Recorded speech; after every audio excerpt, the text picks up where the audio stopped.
Hello, welcome to Cần Thơ News of Cần Thơ Radio and Television Station. Here are the headlines. Prime Minister Phạm Minh Chính chaired a meeting to review key projects by the Oil and Gas Group and Vietnam Electricity Group, emphasizing electricity supply and national energy security. The General Department of Customs reported continued improvements in import-export activities during the first half of October, with significant turnover maintained. Cần Thơ City Retirement Club held a meeting to celebrate the 94th anniversary of the Vietnam Women's Union and Vietnamese Women's Day. On October 19, Prime Minister Phạm Minh Chính chaired a meeting with the Government Standing Committee, ministries and sectors to discuss key projects by the Oil and Gas Group and Vietnam Electricity Group, focusing on electricity supply and national energy security.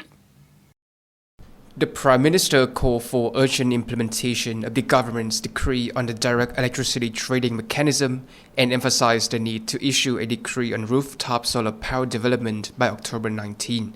He requested adequate fuel for electricity production based on demand, promoting domestic coal mining with a long-term strategy, while considering coal imports from Laos and reducing other sources.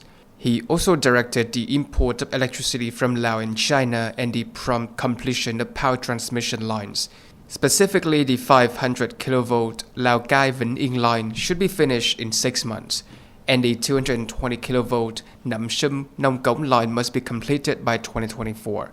The Prime Minister instructed the Ministry of Industry and Trade to finalize the draft amended electricity law for submission to the National Assembly during its 8th session and to update related circulars. The latest data from the General Department of Customs shows that import-export activities continue to improve in the first half of October, while maintaining a significant turnover scale. Total export turnover in the first half of October reached $16.15 billion, while for categories exceeding $1 billion: computers, electronic products and components, phones and components, machinery, tools and spare parts, and textile. Several other categories, such as footwear, seafood, and iron and steel, reached hundreds of millions of US dollars. From the start of the year to October 15, the total export turnover was $315.9 billion, while imports for the same period amounted to $15.78 billion, totaling $294.66 billion. Thus, the overall import and export turnover reached $610.56 billion, resulting in a trade surplus of $21.24 billion US dollars. On the morning of October 19, the Standing Committee of the Vietnam Violent Front Committee of Binh Thuy District, along with local authorities in Cha Nóc Ward, held a ceremony to hand over 3 great unity houses to family in need. 3 houses were given to Mr. Nguyễn Hùng household in Area 4 and to Mr. Trương Văn Đông and Mr. Trần Văn Lời households in Area 2. Cha Nóc Ward raised 100 million Vietnamese dong from Power Generation Corporation 2 for 2 houses in Area 2, and relatives contributed to building more spacious homes. These efforts help families settle down and support local social security policies. Officials also presented gifts at the ceremony. Since the start of the year, the Fatherland Front in Binh Thuy District has built 14 houses and repaired 3 great unity houses, valued at over 1 billion Vietnamese dong for families in need. On the afternoon of October 19, Cần Thơ City branch of the State Bank of Vietnam, in collaboration with the Liaison Committee of B68 bank staff in the Southern Region, held a gathering for B68 bank staff from the Southern Region in 2024. Mr. Tấn Hiển, Standing Vice Chairman of the City People's Committee, attended the event.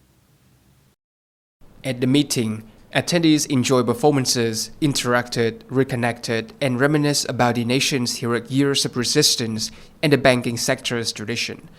Standing Vice Chairman Tấn Hiển expressed heartfelt gratitude for the significant contributions of the bank's officers and staff during the resistance war against the U.S.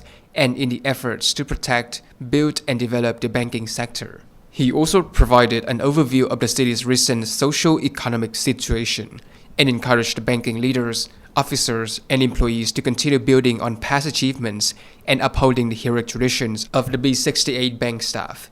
He emphasized the importance of fulfilling assigned tasks, caring for the previous generation, nurturing the next, and contributing to the nation's goals of prosperity, strength, democracy, fairness, and civilization. On October 20 morning, Cần Thơ City Retirement Club collaborated with the March 8 Women's Club to hold a meeting celebrating the 94th anniversary of the Vietnam Women's Union and Vietnamese Women's Day. The delegates reflected on the proud history and accomplishments of the Vietnam Women's Union on its 94th founding anniversary and the 14th anniversary of Vietnam Women's Day, recognizing the significant contributions of women to the nation's development, protection, and progress. The event featured vibrant cultural exchange activities, including a captivating traditional áo dài performance, which provided entire female caterees the opportunity to connect, foster solidarity, and share their experiences and insights with society. On October 20 morning at the Bình Thủy Communal House, Cần Thơ City Museum held the closing ceremony for the Restoring and Teaching Vietnamese Ceremonial Music in Cần Thơ City 2024 course. Students from various committees, teams, and ritual groups practice ritual music at temples and shrines in Cần Thơ City, learning traditional skills. They explore typical instruments of the Southern Vietnamese Ceremonial Orchestra and Southern ceremonial music in community activities, and practice notable pieces for ceremonies and funerals. This was the inaugural Restoring and Teaching Vietnamese Ritual Music in Cần Thơ City 2024 course, organized by the Department of Culture, Sports, and Tourism, as part of a project to preserve and promote the intangible cultural heritage of the city from 2021 to 2025, with a vision toward 2030. The initiative aims to enhance performance skills in Southern ceremonial music and preserve the unique values of national ceremonial music.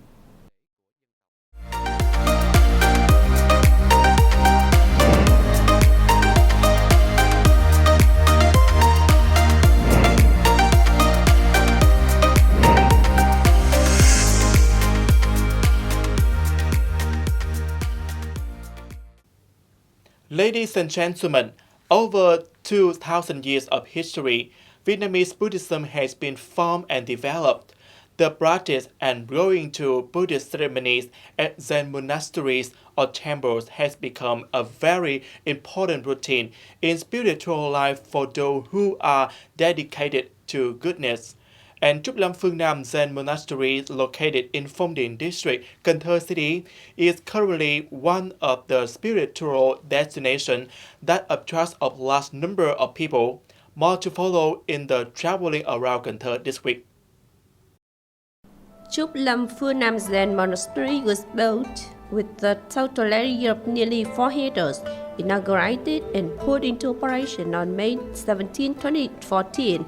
The monastery is built with 205 items, of which main items are a 3-act entrance gate, main hall, bell tower, empty floor.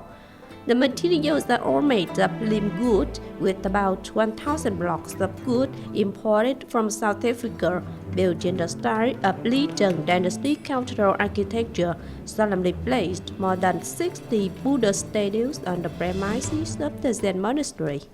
The Zen monastery is built as a place for Buddhists or non-Buddhists to be benevolent. They come to a pure place so that their mind can be quiet and external environment is reduced. Buddhism focuses on the inside. The outside is noisy, making one mind disturbed. When we enter the state of purification, our minds are quiet and our mind will enjoy peace.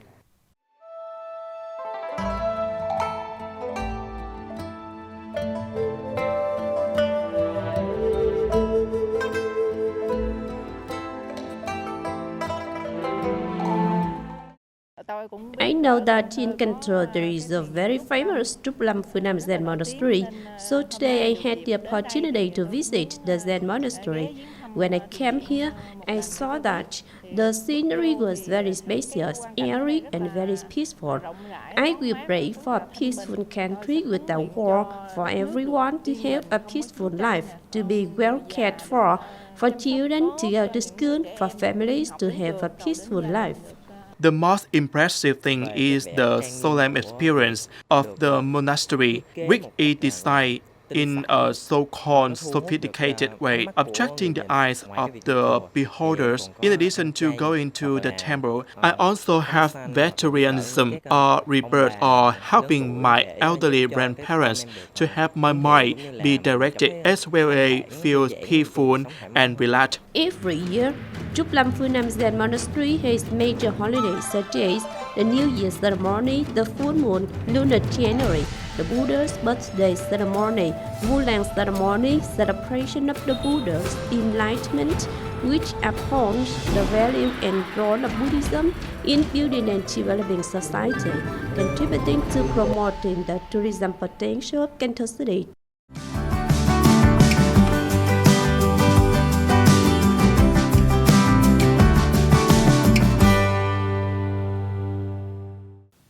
Coming up next is the weather forecast.